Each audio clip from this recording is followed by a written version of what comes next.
नमस्कार। एक अन्य महत्वपूर्ण जानकारी आइए चर्चा करते हैं मछलियों के बारे में। ये जो मछलियाँ हैं, क्या कई बार प्रश्न मन में आ सकता है कि क्या ये सुन सकती हैं? क्या ये सूँघ सकती हैं? क्या ये स्वाद ले सकती हैं? तो हाँ, निश्चित रूप से जो हमारी मछलियाँ हैं, वे ये तीनों ही तरह की क्रियाएँ सुनना, सूँघना और स्वाद लेना ये काम कर सकते हैं। और मछलियों के इंटरनल ईयर्स होते हैं, अंतःकरण। ये देखिए हमारा मनुष्य का बाह्य कर्ण है, जो बाहर से दिखाई दे रहा है, लेकिन मछलियों का कान बाहर से दिखाई नहीं देता, बल्कि अंतःकरण होते हैं, तो वो सुनने का काम करते हैं। इसी तरह से एक और प्रश्न आता है हमारे मन में कि जो मछलियाँ हैं, उनके बारे में कहा जाता है कि पानी के बगैर वो बिल्कुल ज़िंदा नहीं रह सकती। तो क्या कुछ मछलियाँ ऐसी भी हैं जो पानी के बाहर भी अपना जीवन के बारे में सोच सकती हैं?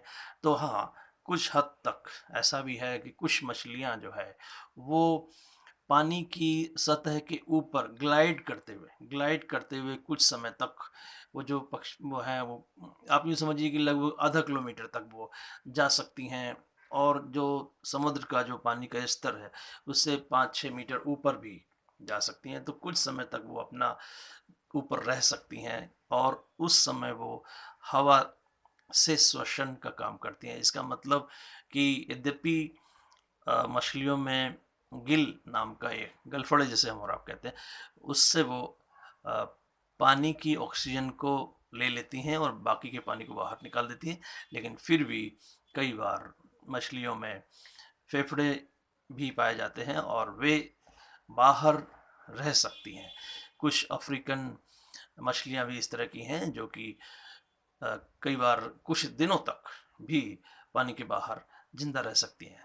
तो ये वो मछलियाँ हैं ख़ास, जिनमें कि हवा से सांस लेने की क्षमता पाई जाती है। तो ये जानकारी, कुछ इस तरह की महत्वपूर्ण जानकारियाँ बच्चों को दी जा सकती हैं मछलियों के बारे में। और एक बात और भी है कि हम लोग उन्हें नाम सुना हुआ है व्हेल मछली का। व्हेल को हम लोग मछली बोलते हैं, लेकिन एक्चुअली वो मछली नहीं है, वो एक स्तनधारी प्राणी है। और इन सब में हमने आपने पढ़ा हुआ है जीव विज्ञान में कि मत्स्य वर्ग में, यानी कि मछलियाँ कौन कौन सी हैं, पक्षी वर्ग पक्षी कौन कौन से हैं, और स्तनधारी वर्ग, ये सब हमने आपने पढ़ा हुआ है। तो ये जो इसको हम व्हेल मछली बोल रहे हैं, ये दरअसल मछली नहीं है, बल्कि यह है स्तनधारी प्राणी है। तो इस तरह की यदि सूचनाएं आपको अच्छी लग रही हैं, बच्चों को उपयोगी लग रही हैं, तो आप चैनल को पसंद करिए। धन्यवाद।